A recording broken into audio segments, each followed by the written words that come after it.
This feels like it is lacking basic developmental editing. If it had been you, Joel would be halfway to Seattle before the sun came up. He'd be halfway to Seattle to save my life. But when we lost people, no. It would just break him like it was his fault. I saw that time and time again, and don't talk to me like I didn't know him. I just don't want her to go down the same paths that Joel did, coming up with justifications and such.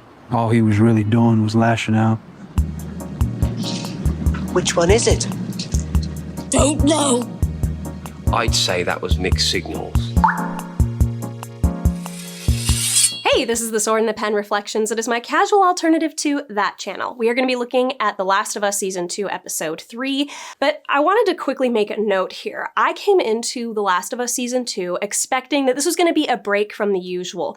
Critiquing The Wheel of Time has been so daunting because it's so poorly written. There's so much about that show that is just so badly done. Even like the editing and directing is just poorly done. But I remembered in The Last of Us Season 1 mostly liking it. So I came into Season 2 going, all right, this will be fun. There's gonna be a lot about it that I can gush over, and then occasionally I can say, this could have been done better, or hey, let's brainstorm, what if they did this instead? How would that have affected the story? Like, that's what I was expecting coming into this.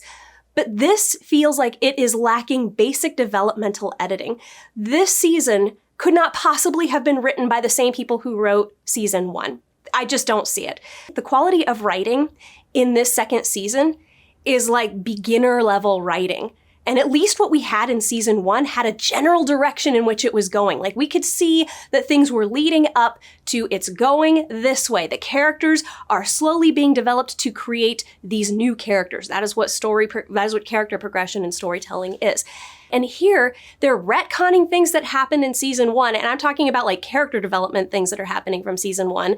They're telling us so much. There's very little showing in this episode when it comes to the characters. It's like bizarre. And then the world building feels like the people who wrote this season have never written a post-apocalyptic world where the world is actually dangerous. It's bizarre. I don't understand it. Like, what happened? And now I'm upset because this was supposed to be a fun experience for me. I knew coming into this that there was like, oh, it's really controversial. Everybody told me Joel dies, and everybody hated that Joel died. And I was thinking in the back of my head, like, well, you know, it kind of depends on how it's done and how it serves the themes in this season.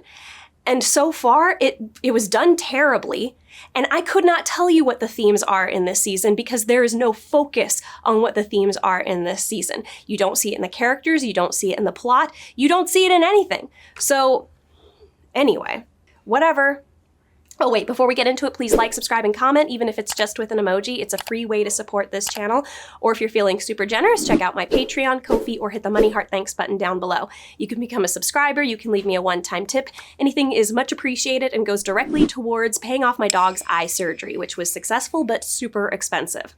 Other than that, if you want to, watch this at 1.5 to 2 times speed because I do talk a little bit slower than most YouTubers. Let's go. Right out at the gates, we are in the aftermath of the attack on Jackson, and we get a scene with Tommy mourning over the body of Joel, who's covered in a sheet, and Tommy has a rag, and he is cleaning Joel's body, and we get a shot of Joel's watch, and it's a nice emotional scene, and Tommy says, "Give my love to Sarah," which is his daughter who passed away at the beginning of Season 1. Now, this scene I would normally really like and really feel something, but I felt nothing. And I was like, why do I feel nothing? This is his brother. And then I was like, well, wait a minute. We haven't had any scene with Joel and Tommy where it was just the two of them, where we saw them having a meaningful conversation to show that they're really close, they're super secure with each other in Season 2. In Season 1, we had one episode with the two of them, and they got to talk a couple of times. There was even one meaningful conversation between just the two of them when they were sort of in the garage. And the reason I felt nothing here was because we were basically just told that this is Joel's brother and that they have this relationship. In the first 2 episodes, well, actually, it was mainly just the first episode, we had Joel talking to Marie, and then Tommy just kind of walks in and even lies to him about what he's been doing.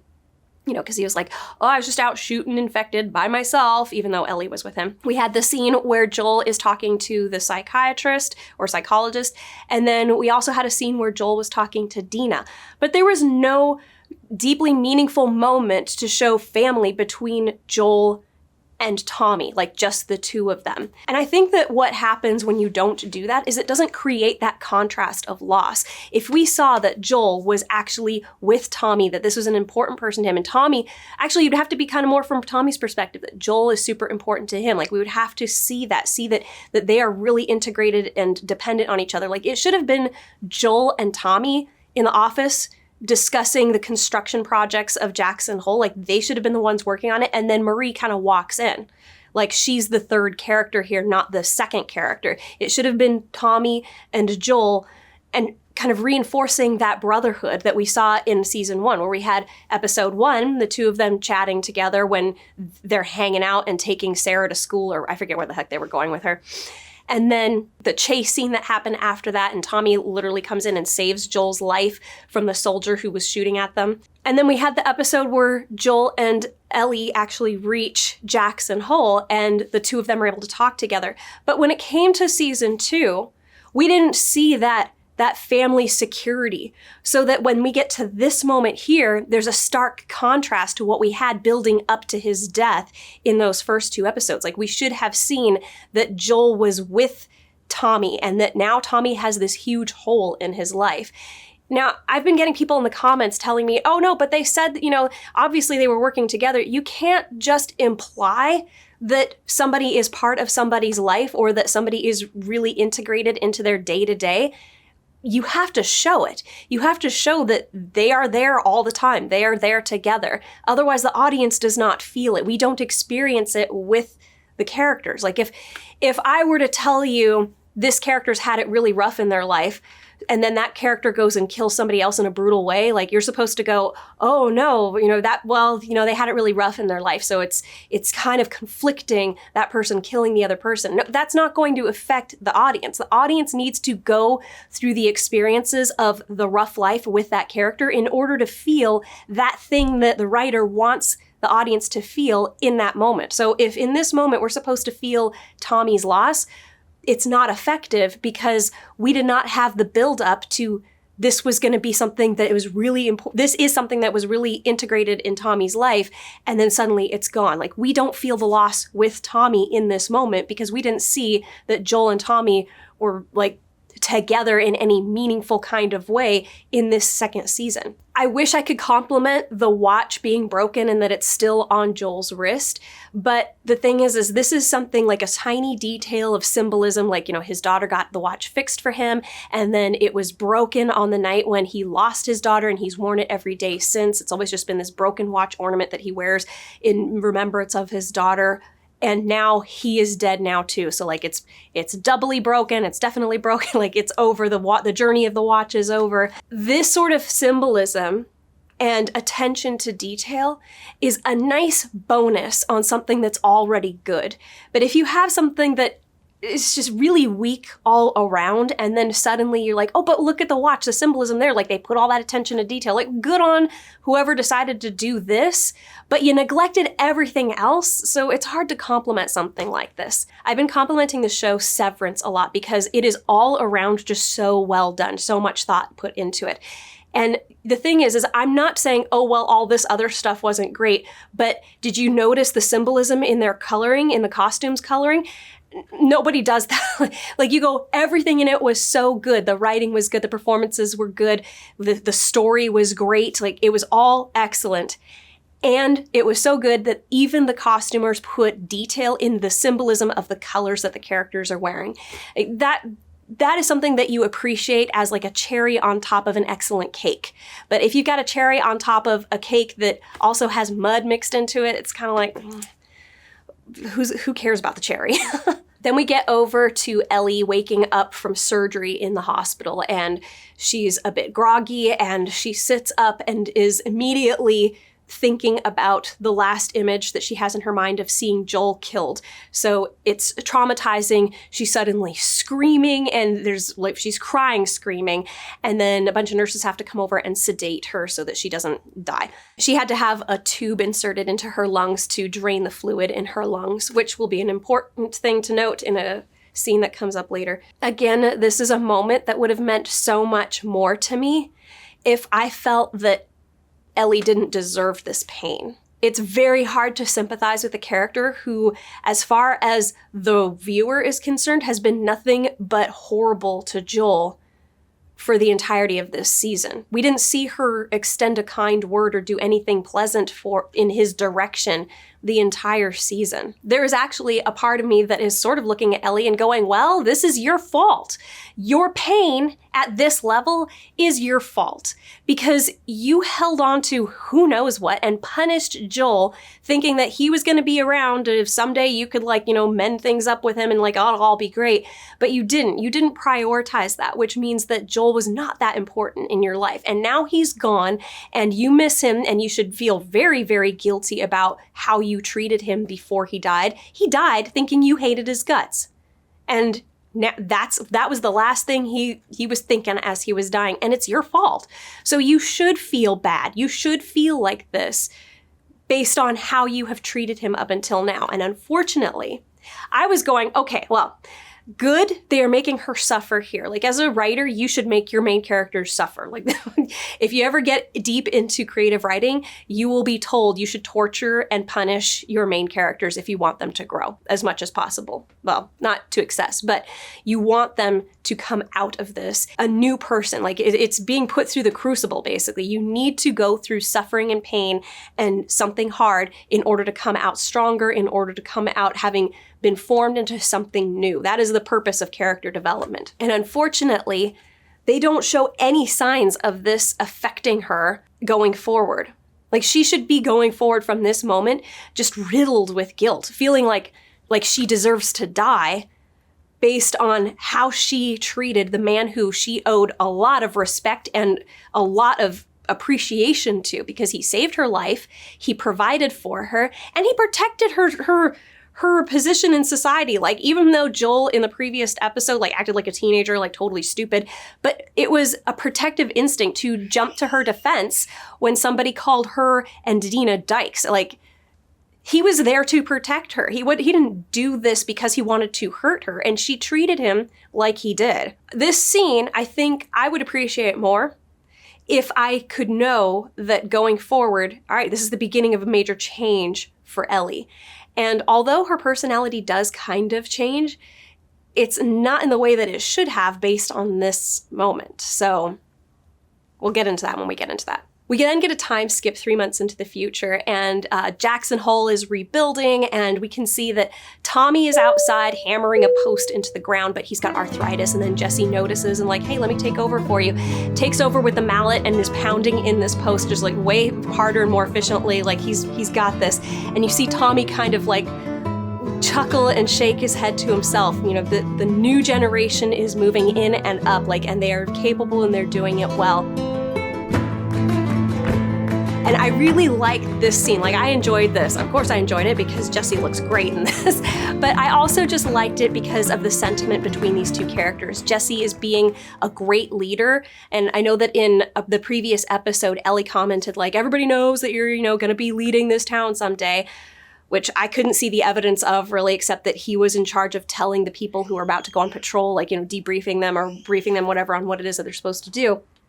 But this is a good example, a showing versus telling of why he's going to be the leader in this town, because he's the sort of leader who, in those memes, you see the slave driver leader who's got the slaves pulling the chariot, and he's onward, go, pull.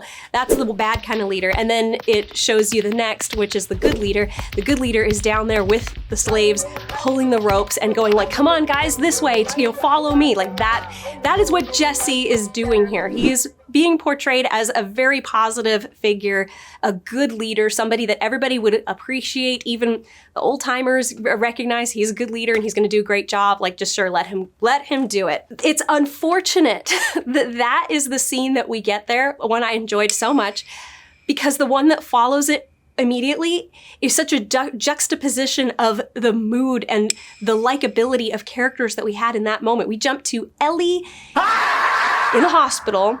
She's sitting on the edge of her bed, dressed in normal clothes now, and she's doing a peak flow meter for the doctor who's come in. He's how much pain you got, and here, blow into this thing. And this scene, I just cannot help it. This was a very poorly directed scene. Unless it's written to be like this. Are they writing Ellie to be as unlikable as possible? Because even in this relatively mundane moment where I could totally understand that she's been in the hospital for a long time, she doesn't like having to be in here, she wants to get out, she's tired of, tests and like medicine, and she's been feeling well enough to leave for a while. She wants to hurry up the doctor, like, come on, like I can definitely go. I have no pain. I'm blowing, a healthy peak flow meter. Like I'm good. I'm ready to go. And he's like, actually, there's one more person you got to talk to. But during that whole entire encounter, she was like rolling her eyes at him, and the tone of her voice was kind of like, I know, like, I want to get out of here. I know I can go. Like, let me out of here. And I'm sorry, but this doctor saved your life. You had a draining tube in your lung because you had fluid in your lung from internal damage when you were kicked in the gut in the previous episode.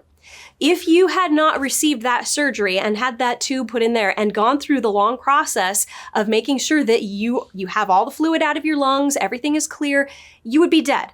Because having fluid in your lungs from damage like that is one of the worst ways. First of all, the likelihood that your body would just clear it up and you'd be fine on your own is very unlikely. Like, this doctor literally saved her life.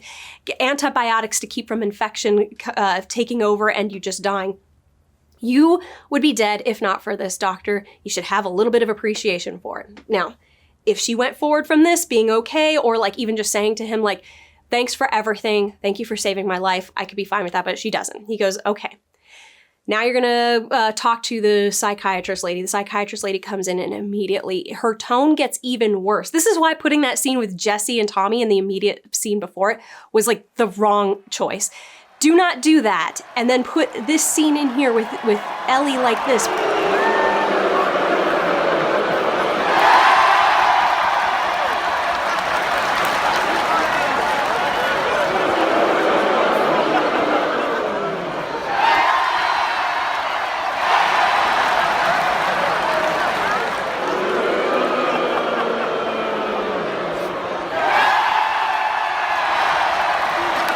It makes her look 10 times worse than if you just had this on its own. I mean, I probably wouldn't watch the show if it weren't for scenes like, where we had Jesse and Tommy. I mean, honestly, at this point, I wouldn't be watching the show anyway. It's like homework, sitting down to watch this show. But she's talking to the psychologist lady who's there to determine, like, hey, how you feeling? Like, obviously you're sad because you missed Joel and, he's dead. And I don't know why she's doing this assessment with Ellie. I've been checked out of the hospital many times and they don't really do this. This scene made one thing abundantly clear to me, and that is that this psychologist lady is nothing more than a plot device for the writers. And it's unfortunate that it becomes that obvious because, first of all, this psychiatrist lady is a complete asshole. Well, at least she was to Joel. She is not conducting these sessions in a way that is number one, ethical, and number two, effective. I already talked about the stuff that she did with Joel, but here, the first thing that she does is she starts talking to Ellie, who is pretending that, like, nothing's wrong with me, and she's like making it very obvious that she is hiding how she feels or doesn't want to talk about how she feels, but she's doing it in a condescending way. Like, what would be the harm in just saying, I don't want therapy, I don't want to talk about it, I'm just not ready to get into it yet. Maybe in the future, maybe not, but like, no, I don't want to do it. Like, there's no reason why you have to mock the other person by putting on this facade that is intended to make the other person look stupid. Like, that is what she is doing here. It just makes Ellie look even worse. Here's somebody, again, here to try to help you. But anyway, okay, so back to Gail, that is the psychologist or whatever, she is a plot device here. Why? Because they are using her to make characters say things, or they are using her straight up to say things that I think that they want the audience to think, but there's no other reason otherwise that we should be thinking this. So like in the previous episode or 2 episodes before, she was asking Joel, like, did you hurt her? And he was like, no, I saved her. And then she threw on this whole, like, I hated how you killed my husband and I hate you for it. And like, but I can be a better person if I maybe help you. If they didn't have that conversation, I don't think we, the audience, would have ever known that there was stuff in the town that Joel did that people found questionable, because we've never seen him do anything that was questionable before. And people are like, oh, but he's killed people. Yeah, because they were trying to kill him or kill Ellie. How is that questionable? Is it questionable to kill somebody who's going to try and kill you unless you kill them first? No, I don't think so. I don't know why that seems like a moral dilemma to people. If somebody was trying to kill me or my kid, I don't have a kid, but if I had my niece or my nephew, you're damn right I would kill that person. And I would be 100% right to do so. So she was there in that episode to inform the audience that Joel is a bad person, even though we've never seen him being a bad person. And then here, she straight up lies to Ellie and says, Joel told me in our last encounter that he wronged you. And I went back and I watched that previous episode where with the meeting between the two of them, like, no, he didn't. She's lying. She is straight up lying. There was never once in that entire encounter where he even indicated that he thought he did something wrong. He says to two other people? Well, he says to her, I saved her. He shakes his head when she's like, did you hurt her? No, I saved her. And then when he was talking to Dina, he was like, what did I do? Like, I don't even know why she's mad at me. Like, what did I do? He literally did nothing wrong and did not think he did anything wrong because he didn't do anything wrong, as any sane person would know. And so the psychologist is here to inform us that he did something wrong. And then here say, Joel told me he wronged you. I believe what they are trying to do is tell the audience that Joel has done something wrong.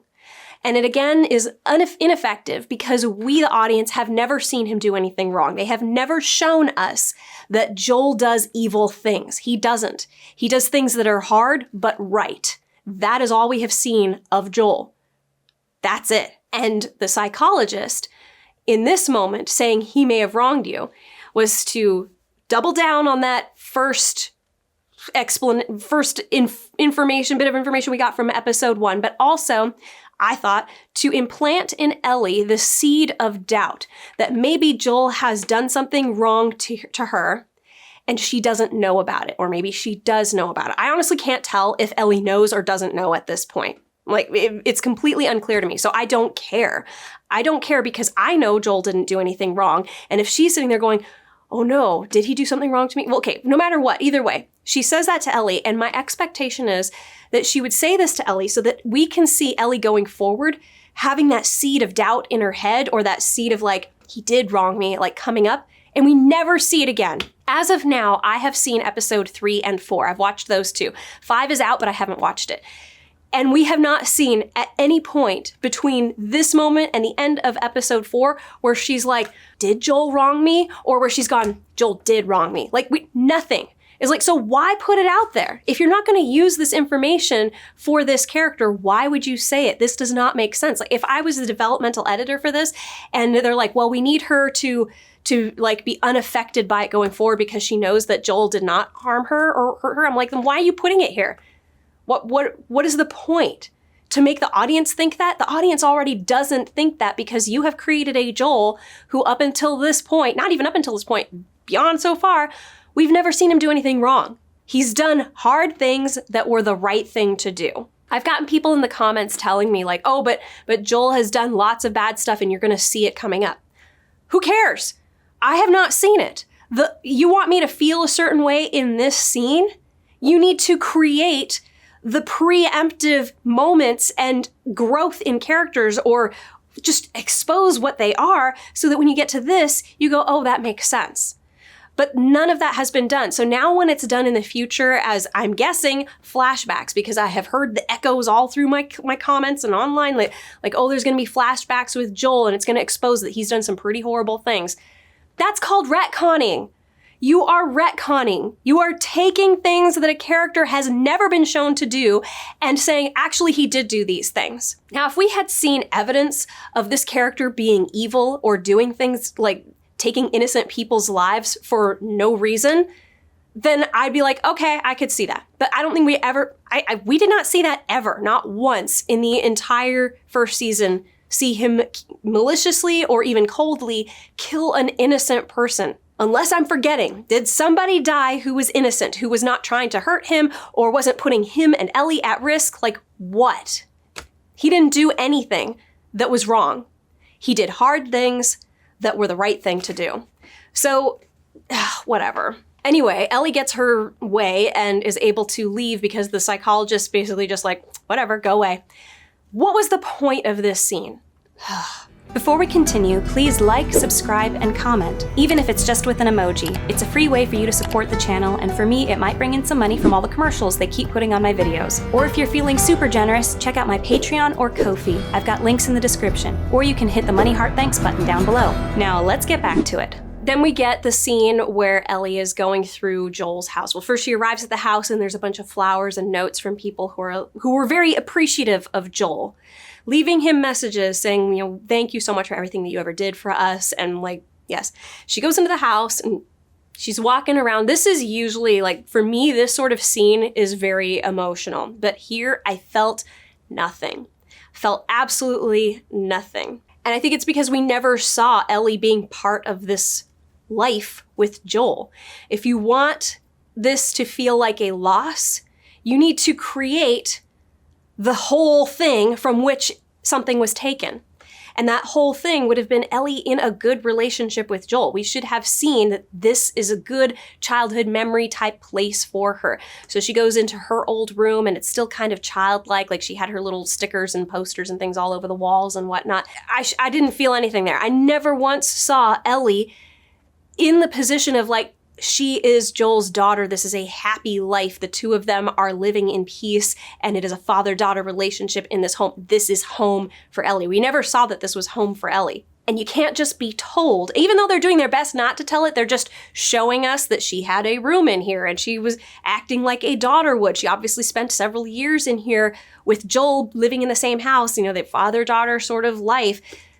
They're doing the best that they can to show us that that's what it was. Unfortunately, we, the audience, never went on that journey with the character, so it's the same thing as being told this person had this wonderful life with this person, so now it's a big loss. Like, if you just walked into this story right now and had no exposure to the life of the two of them together, this moment would mean nothing to you. You know, it's funny, but looking back, I can only recall one really positive scene between Joel and Ellie in the first season, and that was when, actually it was two. The first one was when they were up late talking about space, and then, I don't know, it was just like a at night kind of conversation with the two of them. And I remember Joel woke up and Ellie had stood guard all night. Like, I liked that. And then when they got into Salt Lake City and they had the moment with the giraffes and stuff like that, like, I like that. We should have seen that this life continued after season 1, but apparently, according to the beginning of season 1, and I guess the end of season 2, which I did not understand, when people said like, oh, that was the end of their father-daughter relationship at the end of season 1, I was like, really? I thought that this was Ellie accepting that her father figure has done something that is protecting her from a hard reality that she doesn't need to know about, and he is taking that all on himself, and she's just, okay. That is how I interpreted that, because that is what the entire rest of the season seemed to be leading up to. But apparently it was about her, from what people tell me in the comments, it was about her basically going, you are not my father figure anymore. I don't trust you, don't love you, don't want to be part of your life anymore.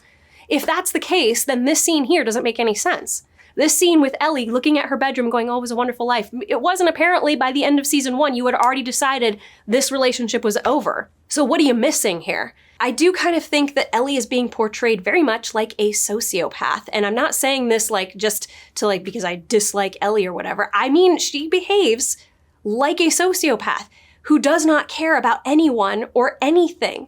The whole like people leaving flowers for Joel at the front, that is because Joel was shown, like, my gosh, I actually showed this in season 2 at the beginning, that he is part of the community. He is in charge of the construction. People are coming in to ask him for advice. What do we do now? We found weeds in the pipes. Like, we're not sure what we're supposed to do next. Hey, Joel, we need more, we need to build faster. Like, oh my gosh, that was so annoying. So I can look at these flowers and go, oh, Joel was a contributing member of society. Not once have we seen Ellie do anything in this season that contributed to the community. She was a leech on this community and showed that she didn't care about anyone or anything except herself in like literally every scene. So the first scene we saw her in episode 1 was when she was wrestling those guys, and she got mad at them for holding back when they were like, we were just protecting you. She got mad at them for that. Then Jesse was like, hey, if you're coming to the party tonight, because you know you're part of the community now, which was implying that she has not been acting like she's part of the community before this. She's like, ignores him. He's like, can you help us chop firewood? Like, we have a lot of work that has to go into making this a nice night for everybody. Will you please come help us chop firewood? And she like gives him this death glare and ignores that and says, don't hold back next time, and leaves. So not contributing there. Then when she's out shooting infected with Tommy, he's like, I want you to stand guard on the wall to look for infected, and she throws a tantrum because she wants to go out and hunt infected.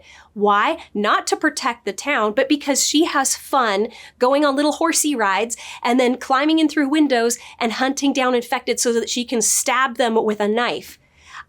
So remember that scene in season 1 where she and Joel had gone into a convenience store and she goes down into the basement and finds a pinned infected. So he's no danger to her, but she pulls out her knife and starts cutting the face of the infected and then like examining it, and then she stabs him through the brain. I'm going, this girl is a sociopath.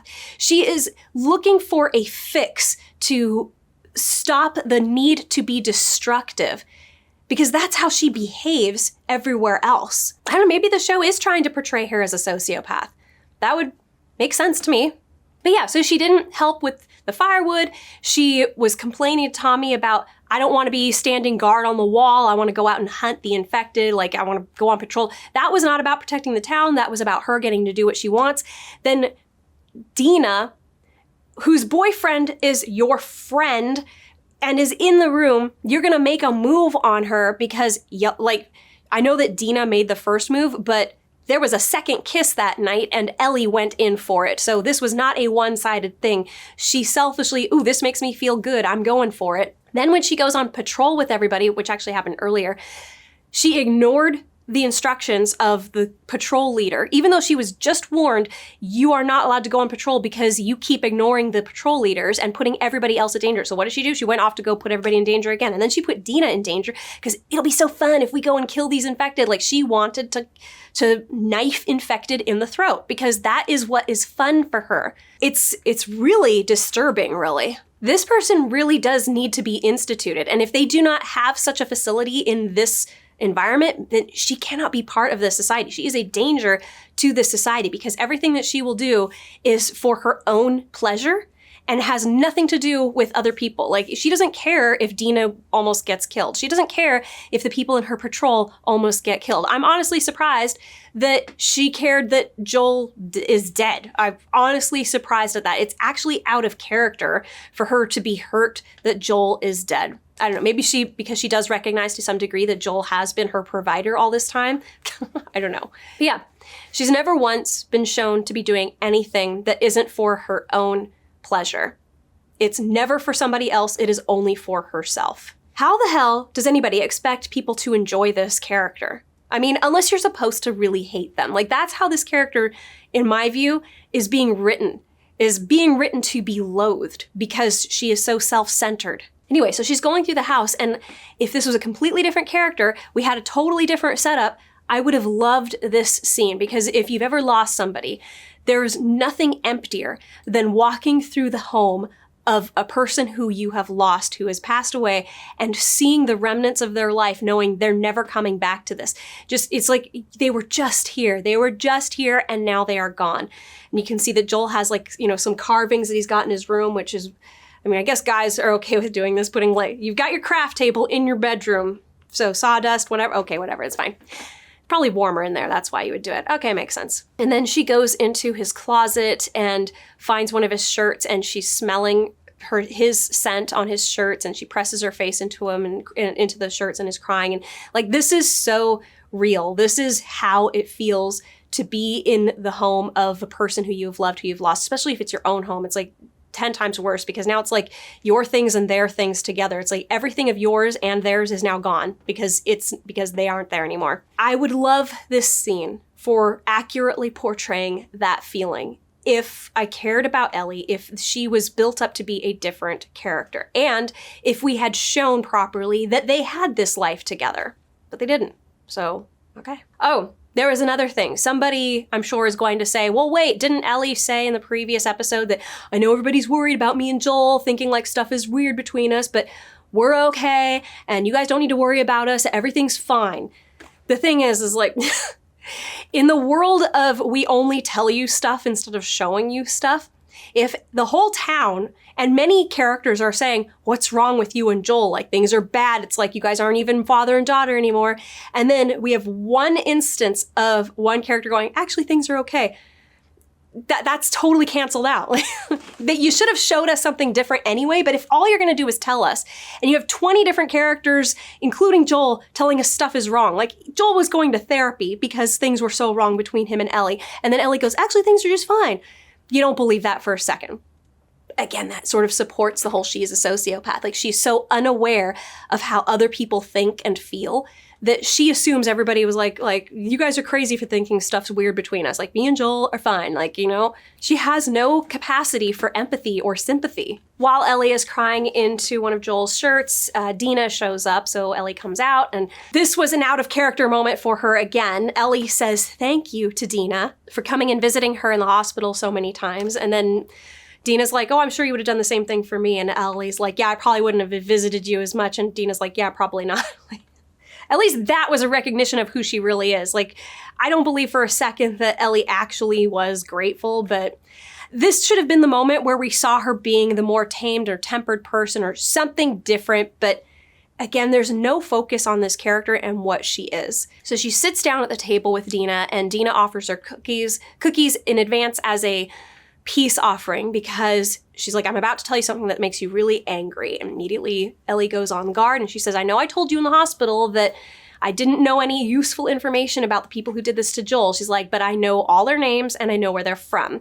And Ellie's really pissed off about this. And Dina's like, I did this because the doctor said that you really should not be getting all upset. And the town was nothing but funerals and putting out fires and whatnot for weeks. And she knew that the moment that she would tell Ellie all this information, Ellie would immediately start ripping out her tubes and start crawling off to try and go and find these people. And Ellie is so angry at her. She's like, I don't care. Like, you should have told me. And Dina's like, well, you know what? Another thing, it occurred to me that if all you know about a group of people is where they're going, maybe you should let them get there, which is an excellent point, because what are you going to do? Like, if you know where they're going, what's the point in going immediately after them? You don't know what route they're taking, so it's not like you can catch up to them before they go where they're going. Like, there's no way to track them during a snowstorm. I'm sorry. Like, during a snowstorm, the tracks are going to be covered in 5 minutes. You'll never find them. Besides, she had a hole in her lungs, and she would not have been able to go after them. She would have been dead. And this still doesn't really affect Ellie until Dina goes, I loved him too, you know. And again, this seems like more proof that Ellie is a sociopath, because it wasn't until that moment that Ellie seems to stop.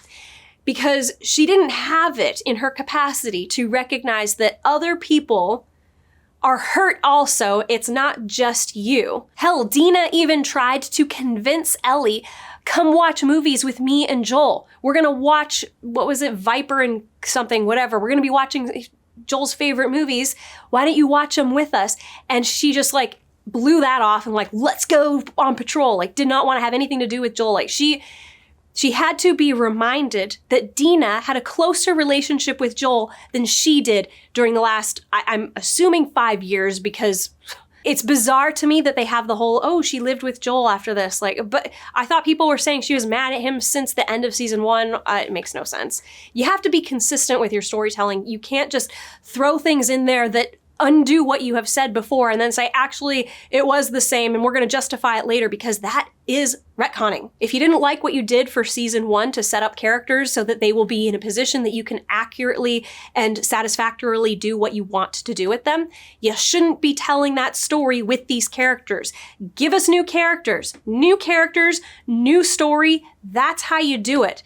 And I've given that advice plenty of times to writers, because you can't have an entire journey with characters that is one style of storytelling and then completely switch up your style of storytelling for the rest of it. People are going to be upset.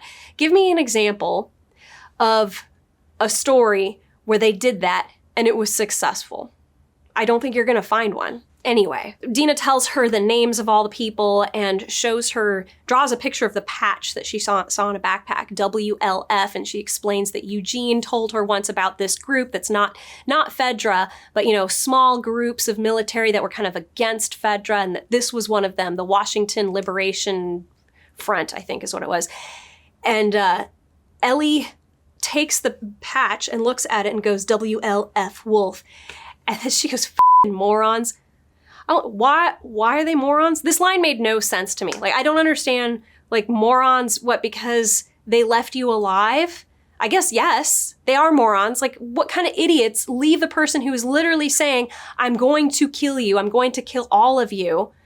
Why do you leave that person alive? Why do you think that they're not going to come after you and do what they said they're going to do?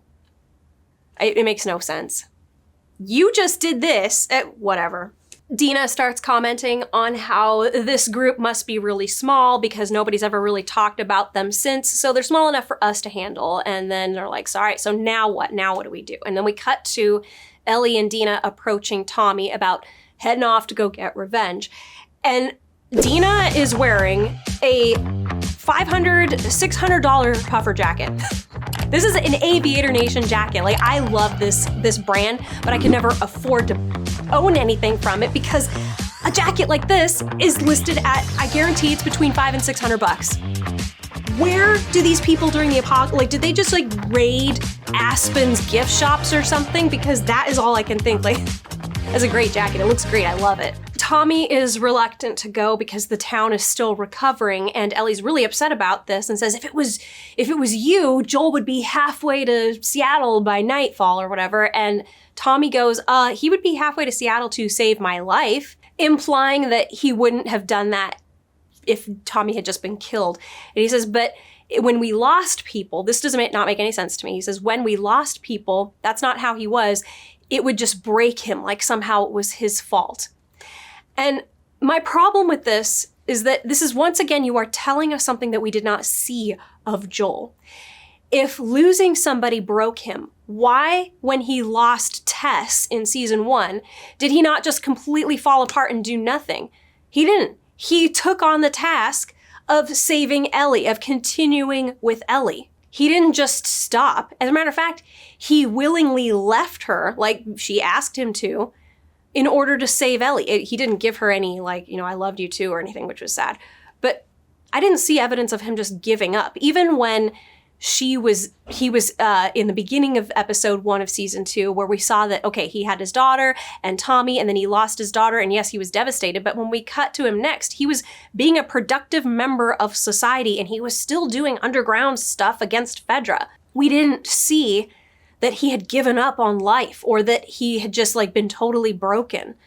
Yes, obviously he was a changed man, but that's not the same thing as he wouldn't go after somebody for revenge. It's a very odd thing to say. It's like trying to paint a new picture of Joel that, once again, we never saw evidence of before. You need to show these things. You can't just claim that this is how it was when the audience never saw it, because it's not believable. You can't just believe things that people tell you. It reminds me of court. Like, if you're in court and somebody says, no, this guy is a good guy, well, you have to prove that, this guy was not the killer. He was at my house. You can't just say that. You have to prove it in some way. Do you have a video of him, a picture that you took with him, messages between the two of you where you said, yeah, I'm coming over in an hour or whatever? Like, you can't just, this is why people don't just take other people's word for it. Maybe if you've got like 5 witnesses who say it, okay, that's a little different, but still, this is the same sort of thing. You can't just tell us that Joel was the sort of person who, when somebody died, he would just give up on life and like, oh, I'm not, like, you're telling me he wouldn't, out of anger, go and kill every person who killed the person that he loves? And don't try to tell me, well, he didn't kill that Fedra guy afterwards. Like, wasn't he shown immediately afterwards to be opposing Fedra? He was opposing Fedra immediately after the death of his first daughter, of his daughter. We jump ahead however many years it is to when he's living in Boston with Tess, and he is actively working against Fedra. So I don't see how that is just giving up. Gosh, I really like Dina's puffer jacket. So Tommy says that they have to bring it to council first. Like, it has to go to the council first because people want to vote on this and have a say on it. And Ellie's like, well, you're going to back me up, right? And Tommy's like, of course, yes. And gives her a hug. Oh, yeah. And then he tells Dina, you know, hey, if I ever find out that you're withholding information from me again, I'm going to put you on retention duty for a month. What the hell is retention duty? I must be missing something because I literally have no clue what that is. She looks all disgusted and like it must be something gross. Like if it's digging latrines, sure. I mean, well, digging latrines isn't so bad, but I mean, burying them maybe. Ellie, buried our dead 10 miles south of town if you want to visit them. 10 miles?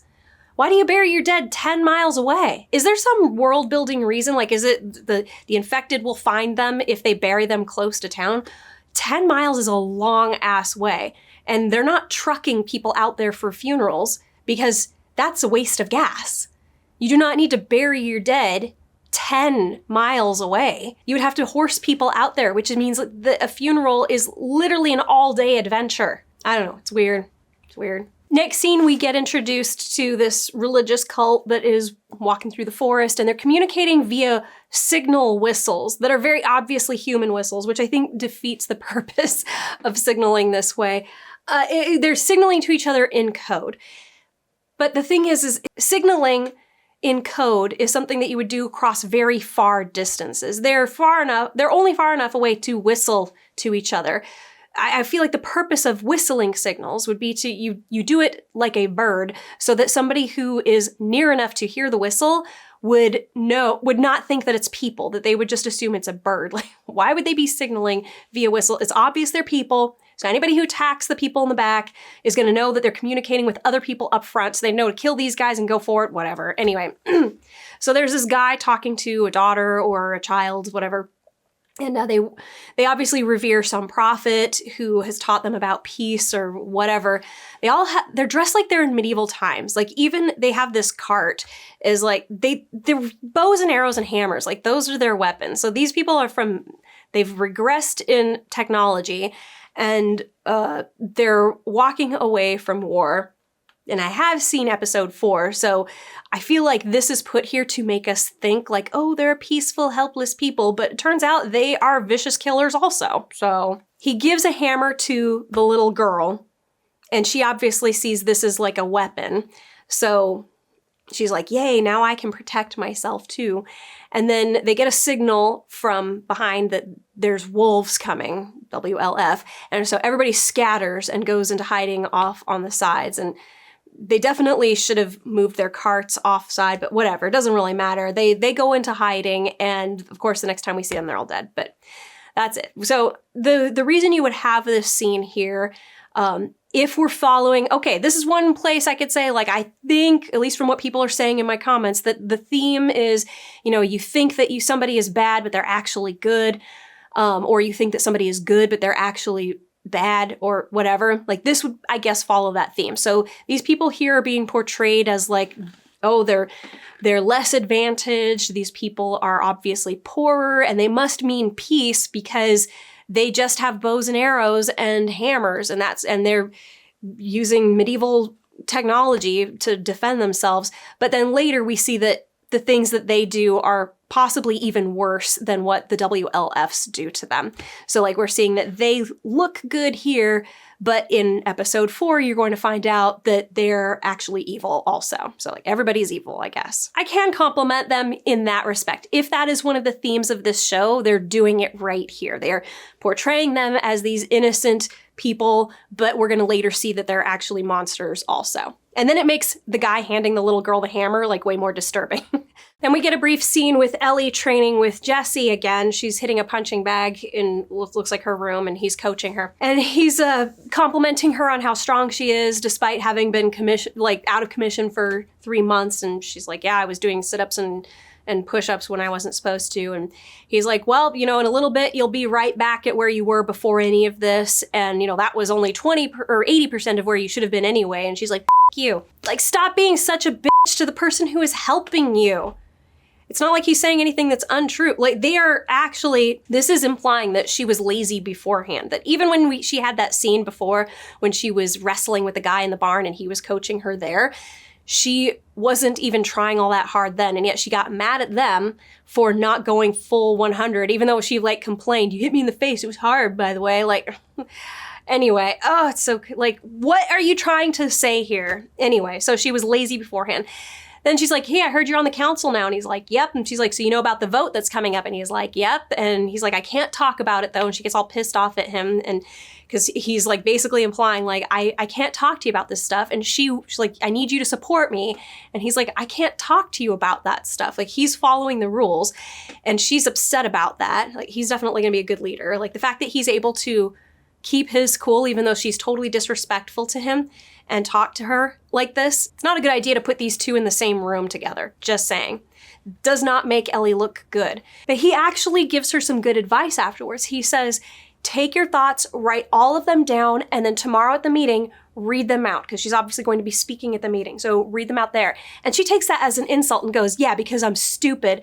And he's like, no, it's because you're angry and nobody is going to vote for angry, which is very sound advice. I wish they would show her thanking Jesse for this very good advice, but she never does. So whatever.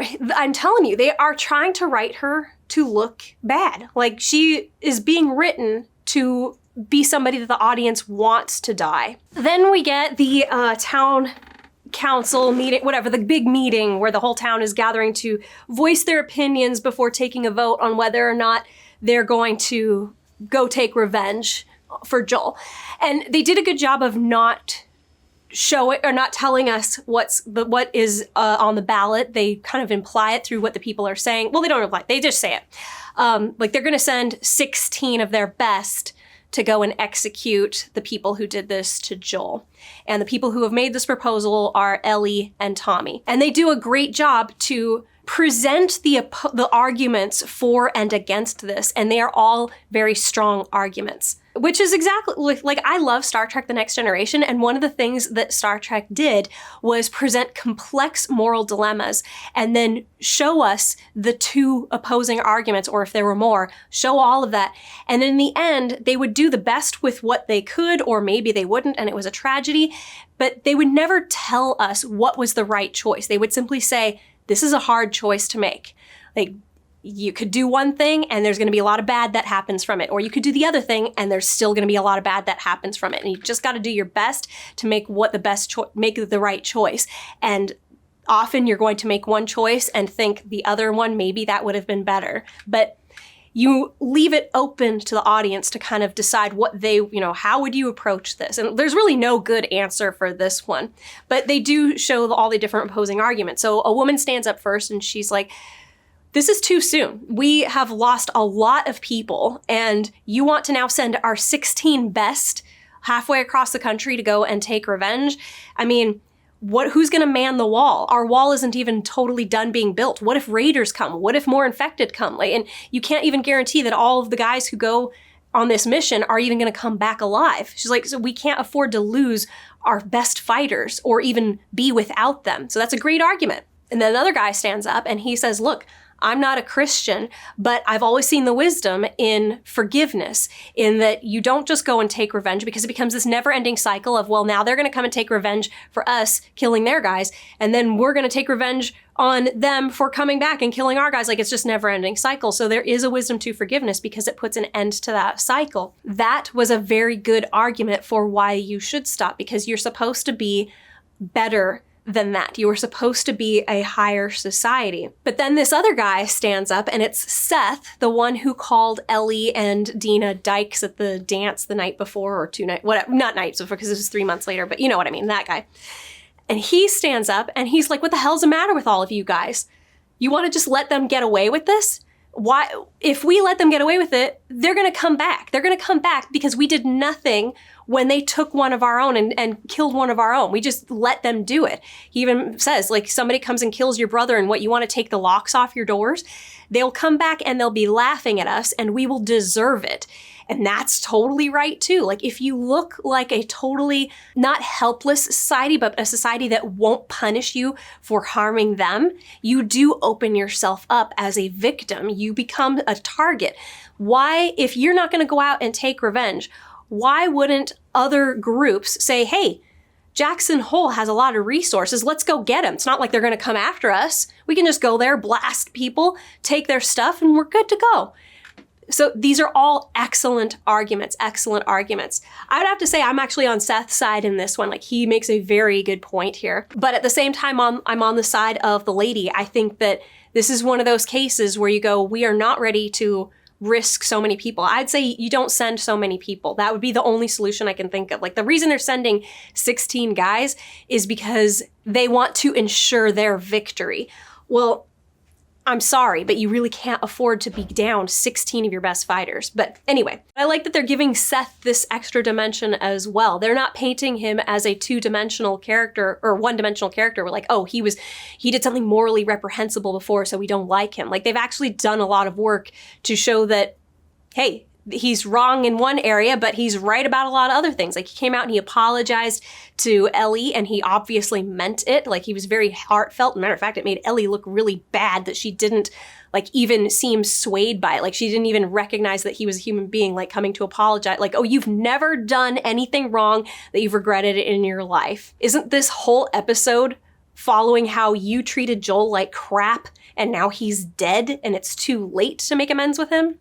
Anyway, so then it's Ellie's turn to talk, and she gives this speech that she has written out in advance. I normally don't write things down because I normally don't think before I talk, which has gotten me in trouble before, a lot. It's cost me in ways that sometimes couldn't be undone. But I can't afford that right now because I know what I'm asking is a lot. I'm asking us to risk more people and resources and at the worst possible time. You going to the thing tonight? Don't we have to? Because community and shit. And I want everyone to know, it's not because I want revenge. It's not about revenge. What I want is what you used to give people. I want justice. You kissed her. No. Wow, Ellie, come on. We've been broken up 1 week and you made a move on her? It didn't mean anything. You're the worst. It's kind of fucked up you did that, though. Because it's either that or we do nothing. That's what everyone else out there is going to do for us. Nothing. You could use an extra pair of hands breaking down firewood for the cookout. Don't pull punches. A whole world of people who won't lift a finger if something bad happens to me or you. We have a word for these people. They're called strangers. Understood? You know you're only like 4 years older than us, right? Just say understood. Understood. Well, I don't think that we're strangers to each other, and I want to know that I can count on you. Follow the rules. You obey your captain. No questions, no exceptions. Oh, that depends. Who's the captain? Ellie. Hey, fine. Whatever. I'll do it by the book. And I swear, if someone hurts any of you, or the people you love, you can count on me. Hey, can we go back now, please? Yeah, we will. Hey, come on. Rules. That's what holds all this together. Not potluck dinners or New Year's Eve dances. Definitely not a wall, because that thing got busted through. But Jackson is still here. I'll accept whatever the council decides. The others look up to you, too, for some fucking reason. Hi. Oh, hi there. Here comes fun. I am asking you, please, do what it takes to see that justice is done. Not for me, not even for Joel. I am asking you, please, do it for us. I don't need your fucking help.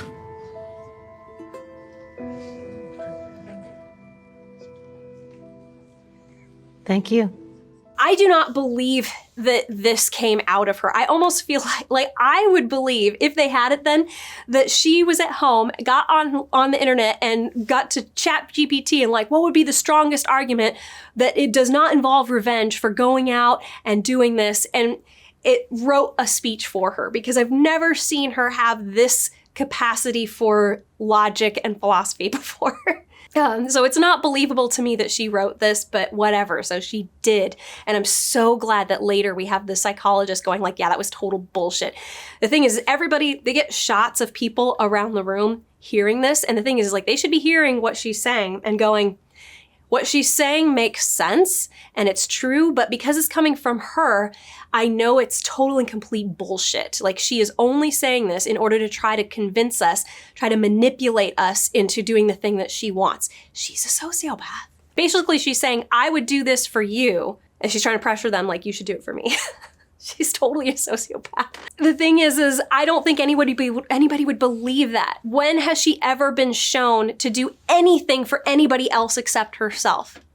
She's never once been shown to do anything for anyone else. And I feel like Jesse knows that. I guarantee Jesse voted against her. There's no way that someone that smart, who's had to deal with her being as selfish as she is this entire time, would agree to what she says for her, that her reason. Maybe if he did vote for it is because he agrees with what Seth said. We need to be somebody who enemies fear, because if we're not feared by our enemies, they will slaughter us. We'll eventually just get totally taken advantage by them. I do not see how anybody could listen to this hogwash in her speech, because she's talking about how we are a community and what makes us strong is that we are here for each other. And I'm here for all of you. And I want the assurance that you would all be here for me, because if anything happened to you guys, I would be there for you. No, there's no way anybody can be believing this bullshit coming out of her mouth. This is not how she feels. This is how everybody else in the town should be feeling, like, about each other. But when it comes from her mouth, they should be like, you are the person who we should be kicking out of town.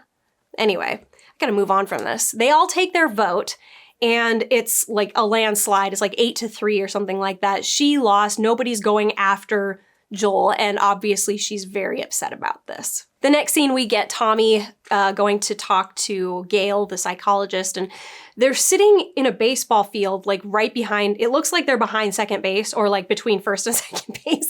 Like, this is not where you sit to watch a game. Like, they're gonna get the ball right in their face or some kid is gonna trip over them. Like, it's stupid, but anyway, okay, that's fine. They did it because it would look better to have them out in the nice sunny green field instead of up in the stands, which are in the shade and where other people would be overhearing their conversation. It just makes no sense.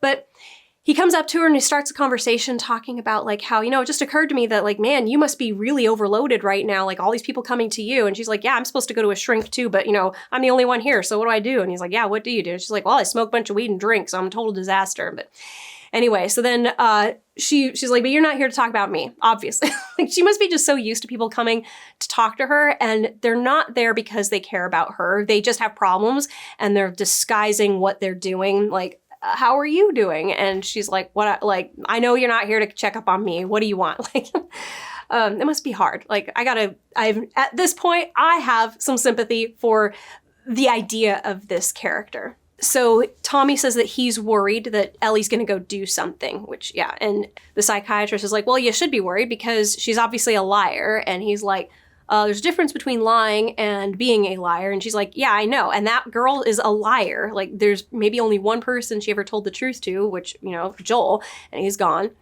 And she goes, but I could tell that, okay, so you're worried. And he's like, well, I'm just worried that she's, going to find a justification for all of this. Just like she's going to turn into Joel and do the things that he did, just lashing out. And I have a major problem with this, because the last time that Tommy was talking about Joel to Ellie, like what he was really like, he said that Joel didn't go off and get revenge when he lost somebody. He just broke like it was his fault, like it just fell apart. So this is like, which one is it? Is he somebody who goes out and gets revenge, or is he somebody who just breaks and gives up on life? Because he just gave us conflicting information from one scene to the next. This is not, like, if I had been handed this script as a developmental editor, I would have said, you got to decide which one he is. Maybe in the previous scene, you shouldn't have had him say he broke, because we didn't see any evidence of that in his behavior before this. And then in the scene that you've got coming up later, he's retconning this. He's saying, I don't want him to go out and lash out. That's the sort of thing Joel did. He would just justify it to himself and go out and lash out on people. Like, that's not somebody who just breaks and falls apart and considers it his own fault. This makes no sense. But so the psychologist lady basically says, you think that Ellie learned this behavior from Joel? She's like, no, I think that she was already like this before Joel found her, and they just were two people walking side by side. They were both people who act like this. Oh gosh, it's hard for me to ignore the contradictions that they make. But anyway, she says, look, you just have to accept that there are some people who are unsavable. They are beyond saving. And she's like, and this girl's one of them. Believe me, she's done for. Like, it's over. There's nothing you can do to stop her. Well, that may be the case with, like, an older person who, I don't even know. Like, this should never, first of all, a psychologist should never say this and would never say this. The only time somebody is a broken, lost cause is when you can't talk to them, you can't work to them, and they have some physical damage of some kind or physical abnormality. For instance, being a clinical sociopath. That is literally something in your brain that is making it impossible for you to comprehend compassion and sympathy and like even have that capacity. And your emotions and your needs function in a completely counter to what most people, like the majority of people in society, experience. That, and even that is treatable. Like they have shown that even sociopathy is something that you can treat. It's not going to take away those things, but you will learn how to function well in society without being somebody who can only function by becoming a serial killer or a serial criminal of some kind. But anyway, a good psychologist would never say this. And they keep implying that this lady is like, oh, you're so perceptive, you're a really good psychologist. Like, okay, so if she is a good psychologist, if she's had any good education, she should know that the techniques that she is using and the things that she is saying, they are totally wrong. Like, you don't just tell somebody some people are unfixable. There's only so much that nurture can do. Some of it is nature. Okay, so some people are just evil and we should just execute them. Like you can't fix people, so you should just kill them or lock them up. I'm not sure what the heck this story is trying to say, but she is right in that Ellie was lying, so I'm glad that she's being shown as perceptive in that area, but this is not right. This is wrong. This is not only morally wrong, like as a psychologist, you shouldn't just say this to people, but it's also just clinically wrong. So I don't know. Again, I think that they're just using her as a plot device. I think that she's saying this because I don't know. We want to see that Ellie is just evil and she's just going to be self-destructive and destroying herself and everybody around her forever, which, hey, if that's accurate, great, fine. But again, it's just they've made this woman into a total plot device. At least give her some consistency in her character. Make her a great psychologist. Somebody who, like, maybe it's hard for her to say this. That would have been, I think, would have been nice if she saw the truth of Ellie and told Tommy, like, look, you're not going to be able to do anything. Maybe even say, like, there may have to be something hugely significant that happens to her that changes her psychological mapping so that she she realizes that she is incapable of or no longer has a desire to continue functioning the way that she has been functioning or something. I don't know, whatever. Anyway, I forgot to mention in the scene where Ellie was going through Joel's things in his house, there obviously whoever prepared Joel's body for burial took off his watch and his jeans and his revolver and put it in a box and left it on his bed for her to take. And so she went through and put the watch aside, the pants aside, but she took the revolver and like, this is mine now. And in this scene coming up, this next scene here, we've got Ellie in her little apartment and she's loading up the revolver and puts it in the back of her pants. Like, I do like the symbolism of, okay, she's going to use this Joel's revolver to kill the people who killed Joel. And I would like that. Like, this to me would be great symbolism. It's really unfortunate that, again, this sort of thing is supposed to be a cherry on top of a delicious cake. And instead it's a cherry on top of a mud pie. And it's really unsatisfying. I'm sorry, you can't point things out like this to me and say, isn't it great? Like, wasn't that a cool detail for them to add? I'm like, yeah, sure. It's too bad that they couldn't include cool details like consistency and character arcs. So anyway, Dina shows up and Ellie's like, you know, and then Dina comes in and she's like, it's obvious that Ellie was planning to pack up and go. And this is where Ellie is exposed for being, I don't know if they're retconning what she was before, but they are certainly portraying her as something other than what she has tried to portray herself as being up until now. Like, up until now in season 2, they have implied that she's really good at killing infected. She's totally capable of taking care of herself. Like, she even said it in episode 1 to Joel, like, I can take care of myself. I don't need you.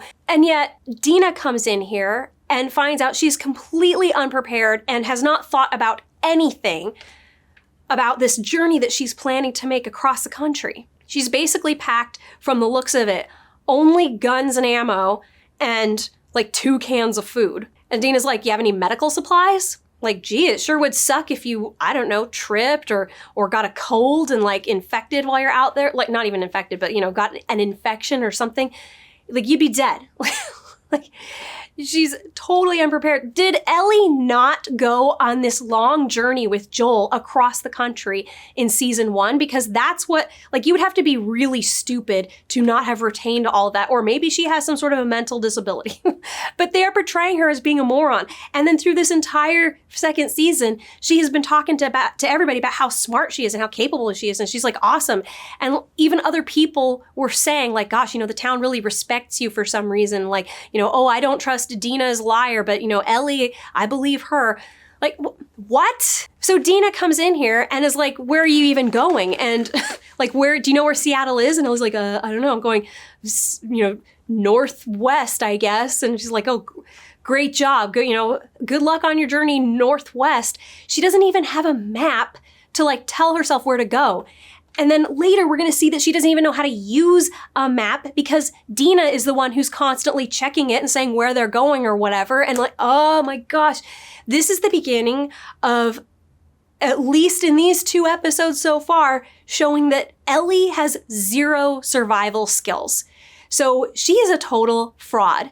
She absolutely has been portraying herself as this tough survivor bitch, but really, she would not live without the help of Joel or without the help of all of Jackson to support her. Like, she needs people to take care of her like she's a baby. It is really hard to get behind this character in any way. And now, if they were going to try and be like, oh, she's so angry that she's blinded by her rage and doesn't think of these things, and then this is why Dina steps in, because Dina is the one who like doesn't have that level of rage, but she can, you know, put that aside and think about the things that they might actually need, or like think rationally about what it would take to trek across the country. I could like, okay, I'll buy that. But they do not portray Ellie as being so filled with rage that she is blinded by this. Like, she should be difficult to talk to from this point going forward because she's so blinded by her rage. We should see that she's just like on this kill mission. She's got her blinders on. She can't see anything except I have to kill these people. And she might walk into a bear trap while she's trying to do that because she is so fixated on this. And Dina has to go along to like remind her like, hey, look down. You might walk into a bear trap. Like that I could actually kind of get behind. But they don't do that. They don't do that with her.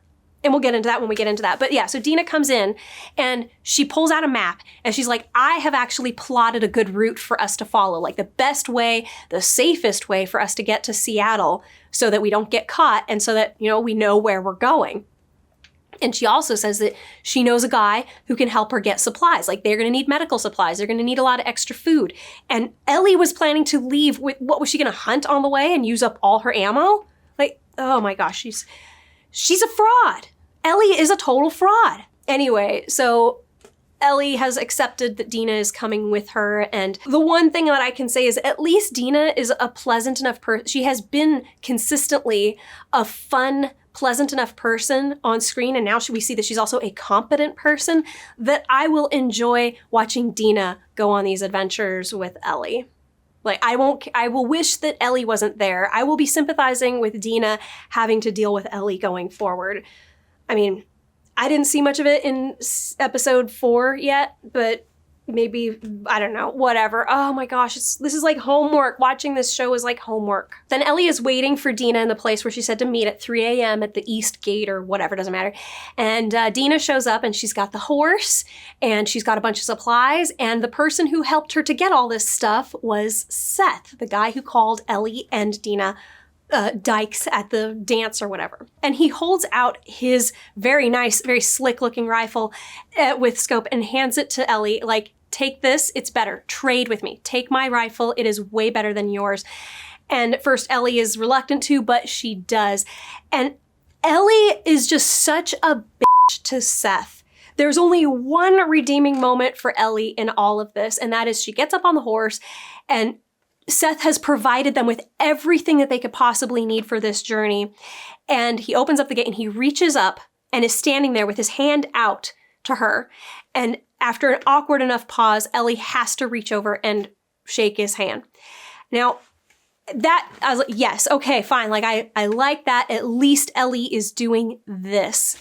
It's like 99.9% bitch and 0.1% you did something good. I actually don't believe that she ever would have shook his hand if it wasn't so awkward and she wasn't trying to look good in front of Dina. But like on another note though, I was really hoping, like when I saw that it was Seth who brought the horse and all the supplies, I was like, oh my gosh, Seth is gonna go with Dina and Ellie on this trek for revenge. And I thought it was gonna be like Clint Eastwood in Gran Torino, and that he was gonna be like, he's got the same cause as them, like we're all in this together, like he's really annoyed, you know, he has to travel with these two lesbians, but then they're gonna get to know each other and they're gonna have this great rapport. Like I thought it was gonna be, that would be so good. Like I would love that. And you know, in the end, he would have at some point sacrificed himself to protect them or something. Like how great of a story would that have been? That would have been great. I would have loved that. And it would have been so interesting watching their dynamic, especially if Ellie still wasn't quite like on great terms with him. Like they're always butting heads with each other, but she has to come around and then he kind of comes around and like, it would be so good. That would have been, I would have loved to watch that, but he doesn't go with them. And so we don't get Gran Torino, Clint Eastwood traveling with the two lesbians, which would have been so cool. It would have been hilarious. It would have been an interesting dynamic to watch all three of these people who they butt heads all the time, but they're trying to go on this mission, like they have the same goal. And then to see that you can watch all these people kind of change their minds, like they get to go through this growth, but we don't get that because he doesn't go with them. So the next shot is Ellie and Dina stopping at Joel's grave 10 miles away from town. It is a little odd to me that just 10 miles away from town, it looks like it is now fall, because the grass looks all dead. And it could just be that, you know, it's the morning light filter. This is typically not, in morning light is usually portrayed as like a white light, and sunset light or magic hour light is portrayed more as the warm light. But I don't know. It's a little weird. It's weird that it looks like this is dead, end of fall desert, like whatever. It was springtime. They were just playing baseball, you know, in a lovely green field 2 scenes ago or whatever. Anyway, so this is a beautifully shot scene where Ellie is going over to Joel's grave and she drops some coffee beans. And I don't remember from season 1, was there a coffee bean, like a coffee thing that she and Joel had? I don't remember at all. So that really didn't mean anything to me, unfortunately. Was there one? I don't remember. I don't remember if there was a coffee bean something. But even if this is something from the previous season, maybe it should have meant more to me, like if I'd watched the first season more than just the one time that I did. But if this is something that they're not going to reveal till later, this is again, like, don't do that. If you want this moment to resonate emotionally with your audience in the moment, you have to set it up properly. We have to see her drop those coffee beans and go, they're never going to have a cup of coffee together. Or we're going to remember a specific conversation or dynamic that they had about coffee beans. Like, we're not going to see that ever again. Anyway, she starts to get really emotional, but then doesn't. And her facial expression kind of changes. And then she obviously gets back up on the horse and goes with Dina. And again, we kind of see in this montage where it's a single shot of 2 people on a horse going, you know, first following a snake river or whatever, and it's lush and green, and then it's kind of dead and deserty mountainy, and then it's suddenly open plains and canyons, and then it's lush and green again. Going back and forth like that, yes, is supposed to imply that they're going through different types of terrain. I mean, it's a nitpick of a criticism, but if it was my show, I would have said, let's see a gradual change in the terrain instead of going back and forth from what looks like dead of summer, dead plains, and then lush green, and then dead hills in the mountains, and then lush green again. Like, going back and forth like that is just a little rough. Like, have it go like maybe from lush green to deserty and then back to lush green. But again, I'm trying to figure, like, at what point between Jackson and Seattle does it become deserty like that? I've been up in that area a few times before, and I mean, unless they went up into Montana, but that would be kind of backtracking. I don't know. Anyway, this is obviously not filmed in the United States. This is probably filmed up in Canada, and a few of these shots were likely picked up by a B unit where they take, you know, it's not really the actress, the 2 actresses on a horse, it's 2 stand-ins and a horse, and they're, you know, hey, get us some shots over in Arizona, and, you know, get us some more shots in the hills of California. But as I it is just a little sloppy. Again, this is one of those things where like I would not complain about this if everything else was great. And I've said this before in other videos, when most of it's good and then there's a mistake, I'll probably let it slide. If it's a small superficial mistake or something that's not great, I'll be like, whatever. But when there's a lot of mistakes or there's a lot of inconsistencies, a lot of garbage, every little thing is gonna stand out to me because it'll be like, nope, can't tolerate that either now. So we get one brief scene of dialogue on this journey with the two of them. They're playing some word games and Dina's wanting to talk. It's funny because in the previous season, the dynamic was that Joel wanted to be quiet and Ellie wouldn't shut up. So now it's switched. Like, I could appreciate that. Like maybe she adapted to him being quieter most of the time. But then Ellie's like, let's change up the topic. And Dina's like, all right, tell me about the first person you killed. And Ellie's like, well, the first one is too effed up. So the second one, and she talks about that time when they were in, I think it was Kansas City in season 1, and Joel got jumped by a kid and was about to be killed by the kid, but then Ellie snuck up behind the kid and shot him in the head and he died. And Dina says, oh, geez, I'm sorry you had to go through that, or, you know, something like that. And Ellie's like, I kill a kid and you're sorry for me? And Dina's like, yeah, I'm just loyal like that. This to me, just because of everything else that has happened before this with Ellie, I'm going, this is like more proof that she's a sociopath. Like, it didn't occur to her, why would she say, I'm sorry, Ellie? Is because she's like, that must have been horrible to go through. Like, it didn't affect her. That's why Ellie was like, why are you sorry for me? I wish that they had continued this a little bit more and then Ellie could go, what about you? But she doesn't. They don't show Ellie having an interest in Dina's life. Like, how about you?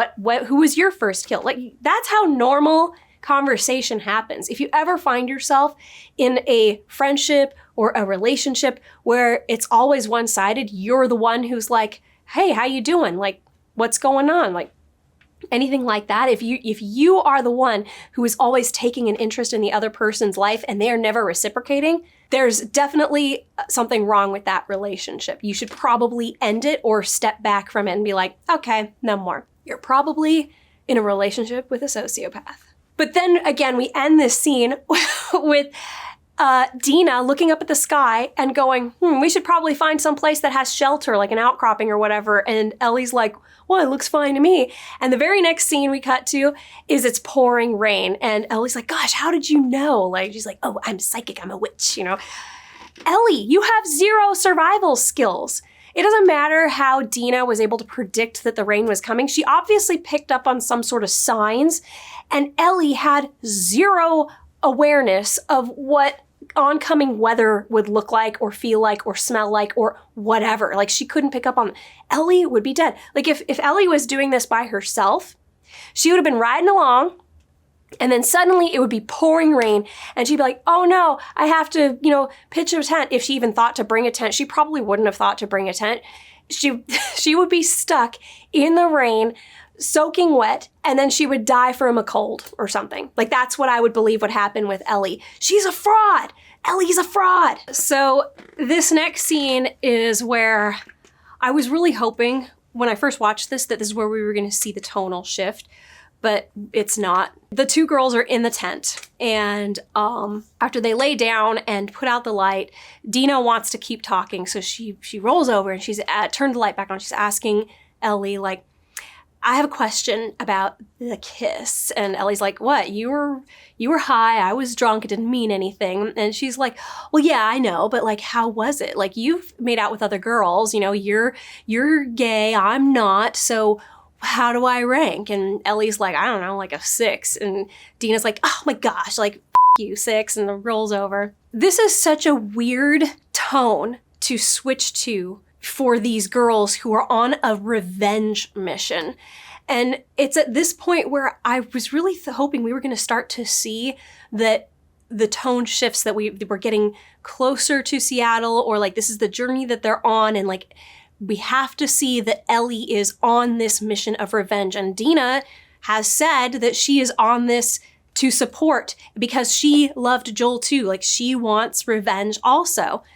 But instead, this just feels like two girls on a camping trip. Like, these are the kind of conversations that would have happened like in a Girl Scout troop with a bunch of kids who are just 10 miles outside of town in some designated camping area. It's just really, it's not the kind of conversations you go into a revenge plot hoping you're going to come across, or that they're the main subjects of conversation are about this kind of thing when it's not about Ellie, you don't know how to survive. But it is just very awkward that this is the tone. And I actually at this point started losing interest in their journey. When I watched this the first time, I had to rewatch this scene like 3 times because I kept losing focus, and I was like, oh, I'm gonna take my nail polish off, I'm gonna put some new nail polish on. I'm like, oh shit, I didn't listen to anything that they just said. So I had to rewind it. And the next thing I know, I'm like scrolling through my phone. Like seriously, this is not, the driving plot is revenge, and we're getting none of it. At least bring in some infected. Like, where are the infected? They haven't once come across infected in this whole journey. I mean, before, just going out into the woods around Jackson, they were finding, like, clickers everywhere. Like, where are the infected in this story that takes place during an apocalypse caused by mushroom people taking over the world? What is this? Up until now, the only important thing that has happened involving the infected was the attack on Jackson. And it's the reason why a whole bunch of people didn't go on this revenge mission with Ellie. But what else? I just, why? Anyway, we get more proof that Ellie is a sociopath in this episode because, so first off, Ellie's like, you know, whatever, go back to Jesse. And Dina's like, well, I already did. And then she's like, does he ever strike you as somebody who's just sad? And Ellie's like, why? You know, yeah, I guess. Yeah. And she asked, did you ever ask him why? Like, at least she asked that. And Dina's like, I don't know. Like, maybe, I just hope that, you know, maybe he's just a sad person. Like, he's just like that. And, you know, I hope so. I hope that's what it is. And I was like, why would you want that? And Dina goes, well, you know, because if he's not sad, just a sad person, then it's because of me. Like I make him sad. Like that's what she's implying here. And there's just basically silence. And then they roll over and go to sleep or whatever. And I mean, at one point Dina's like, and I wasn't that high, you know, about the kiss thing before she goes to sleep. But Ellie, again, never bothered to ask her, like, why would you think that about yourself? Like, why would you think you make him sad? Like, what does she have? Has she never, like, why are these girls friends? Why is Dina friends with Ellie? Maybe she's just used to being supply, I guess. Like, that's what she is to Ellie. Like, Ellie is not giving anything, is not taking an interest in anything that is going on in Dina's life. Like, she's just here for herself. I'm not even sure why she asked, did you ever ask him about why? That's out of character for Ellie of what we've seen so far. Like, we need more. We need more from Dina. And Ellie's supposed to be the one facilitating that. Ellie's supposed to be the one who is asking Dina about herself. Instead, this is just a one-sided relationship. 2 girls going on a camping trip because it's fun. Where is the tension? Where is the drama? This is so boring. The next scene is they're back on the horse. They're approaching Seattle. Like, Ellie has to ask, like, how much further is it? And Dina's looking at the map and she goes, looks like we're about 10 miles out. Like, I mean, it's awkward that she doesn't know, like, how far away they are, but whatever. And they come across the bodies of that cult that they were around, that we saw a while ago. And they get off the horse to investigate, and they notice that there's all different calibers of bullet shells, bullet casings. So they're like, Ellie's like, I don't think it's Fedra, because I guess it's implied that Fedra, being military, they would all be using the same kind of weapons. So this is like less organized than that. And then Dina, who had wandered off into the bush, comes back up onto the trail and vomits right away. And Ellie goes to investigate and finds the body of the little girl and her dad and like all the others. Like, they're all dead. And she comes back and Dina is like, oh man, I'm so sorry I threw up. Like, I've never done that before. And like, it was at that moment I knew Dina's pregnant. Don't make such a big deal about it when somebody gets sick, like, and like, oh, I've never had that happen before. Like, what? Why? I think it must have been the smell. Like, these are all like very obvious pregnant. Like, be more subtle with it.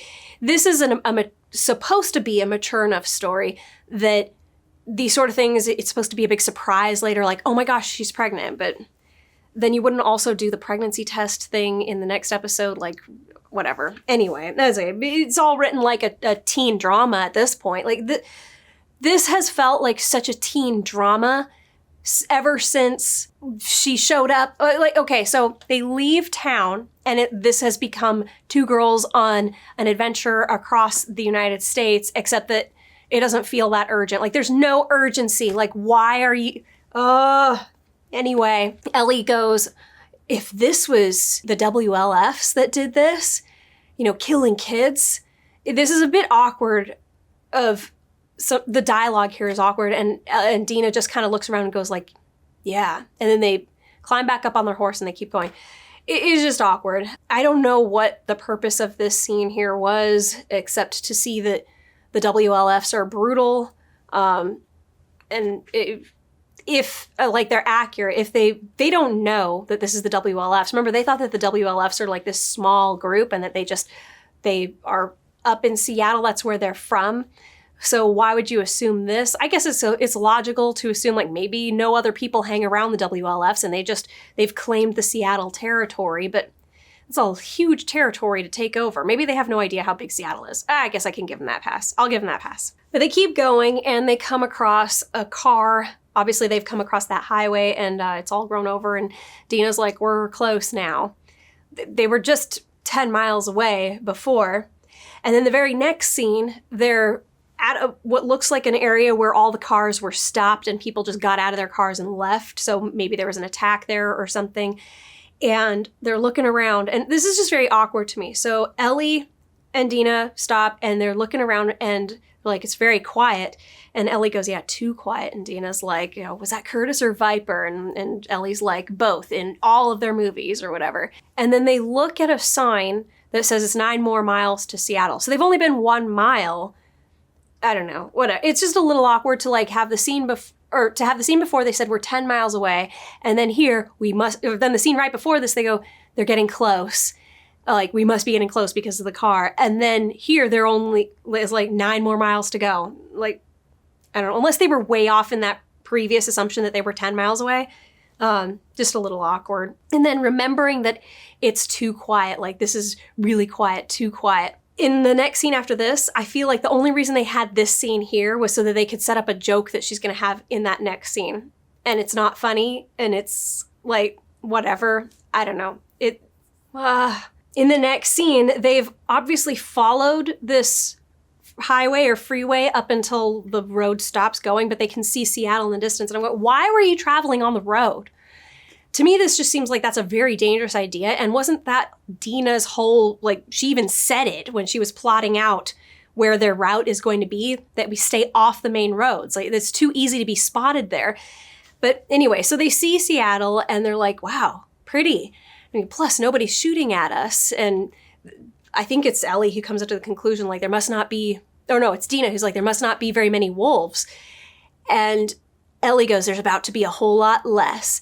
And then Ellie is like, was that Curtis or Viper? And Ellie's like, no, that was me just now. I was trying to sound like a badass. And Dina leans in and she's like, you don't need to try or whatever. Like, you are basically implying like you already are a badass. You don't need to try to make yourself look like one.